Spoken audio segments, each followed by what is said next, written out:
नमस्कार, एक बार फिर से आप सभी का स्वागत है। इस वीडियो में मैं सीआरपीसी 125 पर आए एक बहुत ही ऐतिहासिक जजमेंट पर चर्चा करूंगी, जिसमें पत्नी ने पति पर झूठा आरोप लगाकर उस पर एफआईआर दर्ज करा दिया था और मेंटेनेंस की मांग की थी। पति के साथ-साथ पति के परिवार वालों को का भी नाम इस एफआईआर में पत्नी ने जोड़ दिया था, जिसमें पति को कोर्ट से बहुत बड़ी राहत मिली और पत्नी के हक में फैसला नहीं हुआ। बहुत कम केसेज़ में ऐसा देखा जाता है कि पति के हक में फैसला आया हो। ज़्यादातर मामले में पत्नियों के फ़ेवर में मेंटेनेंस का ऑर्डर हो ही जाता है।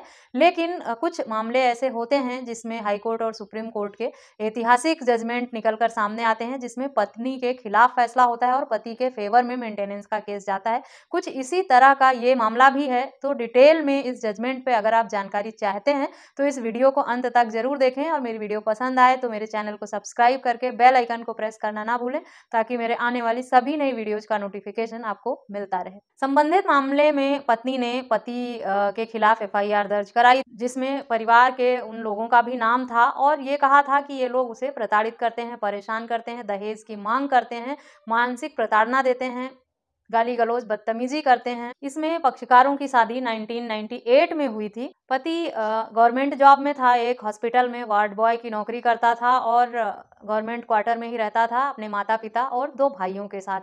शादी पति की ये दूसरी शादी थी। तलाक के बाद पहली शादी से उसे तलाक हो गया था। तलाक के बाद उसने दूसरी शादी की थी। दूसरी शादी के बाद उसकी ये पत्नी उसके साथ आकर कुछ समय तक रही, लेकिन कुछ दिनों के बाद ही उनके बीच में लड़ाई-झगड़े शुरू हो गए और आपसी मतभेद उत्पन्न हो गया। इसके बाद पत्नी कुछ समय रहने के बाद अपने मायके गई, खुशी-खुशी बिना किसी लड़ाई-झगड़े की, विवाद के वो अपने मायके गई थी। कुछ समय तक पत्नी जब वापस नहीं आई, तो पति ने उसे वापस बुलाने के लिए संपर्क किया, उसके मायके गया। मायके जाने के बाद पत्नी के घर वालों ने थोड़ा और समय माँगा, थोड़ा और समय बीतने के बाद जब दोबारा पति गया पत्नी को लेने, तो उसकी पत्नी ने आने से साफ मना कर दिया और कुछ समय बाद उसने अपने पति के खिलाफ एफआईआर दर्ज कर दी, मारपीट की, हिंसा की और प्रताड़ना की। साथ ही ये भी आरोप लगाया कि पति शराब पीता है, वो नशे का आदी है और नशे में आकर वो उसके साथ मार-पिटाई, गाली-गलौज भी करता है। साथ ही साथ उसके परिवार वाले उसके कान भरते हैं, उसे भड़काते हैं, तो अपने परिवार वालों के भड़कावे में आकर, बहकावे में आकर वो अपनी पत्नी के साथ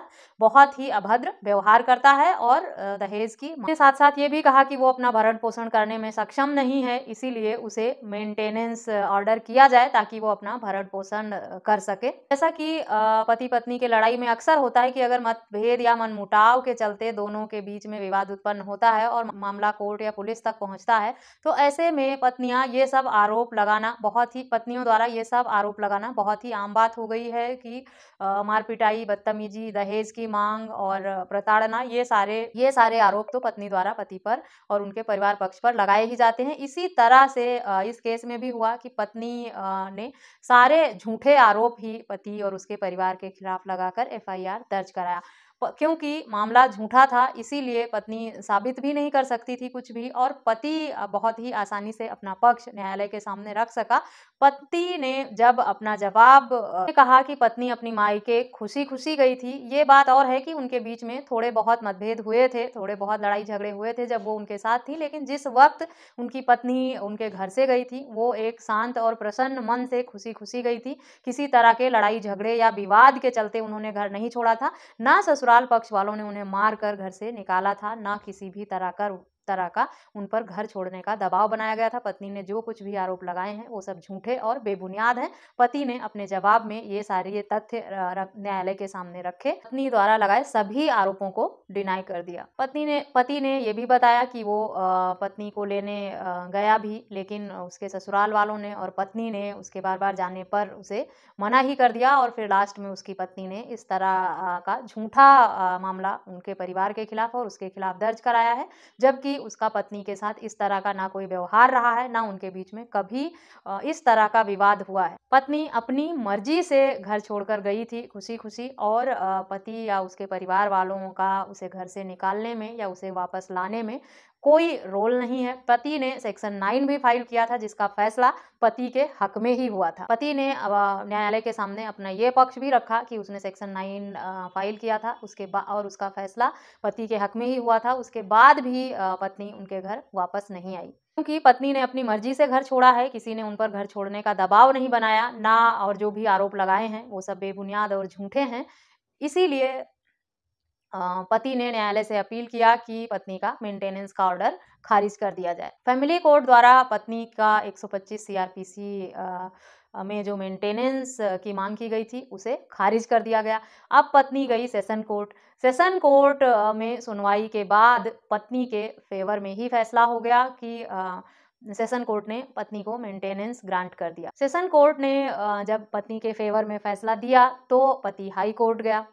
हाई कोर्ट में पति ने सारे साक्ष्य, सारे सबूत, सारे तथ्य हाई कोर्ट के सामने रखे और न्यायालय को सभी तथ्यों से अवगत कराया, क्योंकि पति सेक्शन 9 का केस भी पहले डाल चुका था, पत्नी को वापस बुलाना चाहता था। ये बात साबित होता है क्योंकि पति द्वारा सेक्शन 9 भी फाइल किया गया था और पत्नी ने जितने भी आरोप लगाए थे वो सब जो उसने पिटीशन फाइल किया था उसी में ही आरोप थे। कोई स्पेसिफिक आरोप ये नहीं था कि भाई ने किस तरह की, उसके परिवार वालों में किस व्यक्ति ने किस तरह की मांग की या किस पर या किस व्यक्ति द्वारा उसे प्रताड़ित किया गया। कोई स्पेसिफिक आरोप साबित नहीं हो पाया पत्नी की तरफ से जो लगाया गया था।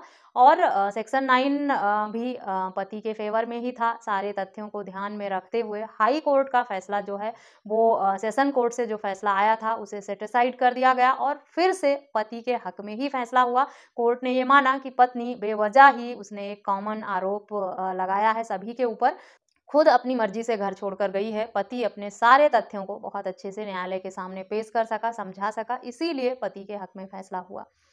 तो अगर आप लोगों में से कोई भी व्यक्ति या आपके परिवार या मित्र गण में कोई इस तरह की प्रॉब्लम फेस कर रहा है या किसी के खिलाफ इस तरह का मुकदमा चल रहा है या मेंटेनेंस की मांग की गई है, तो आप उसके साथ इस जजमेंट को शेयर कर सकते हैं। इस जजमेंट का लाभ लेकर अपने हक में, अपने फेवर में फैसला पा सकते हैं। जजमेंट की डिटेल, जजमेंट का PDF मैं वीडियो के डिस्क्रिप्शन बॉक्स में दे दूंगी, वहां से आप जजमेंट को डाउनलोड करके पढ़ सकते हैं और अपने मैटर में यूज कर सकते हैं। अगर आपका मामला भी इसी तरह से है या इसी मामले से संबंधित है तो इस जजमेंट से आपको जरूर फायदा होगा। आशा करती हूँ इस वीडियो में दी गई जानकारी आप लोगों के लिए यूजफुल होगी। इसी तरह के किसी अन्य टॉपिक पर अगर आप जानकारी चाहते हैं तो मुझे ईमेल, व्हाट्सएप या कमेंट करके पूछ सकते हैं। अब तक अगर मेरे चैनल को सब्सक्राइब नहीं किया है तो प्लीज़ चैनल को सब्सक्राइब करना ना भूलें। इस वीडियो में बस इतना ही, मिलते हैं नेक्स्ट वीडियो में, तब तक के लिए थैंक यू एंड बाय।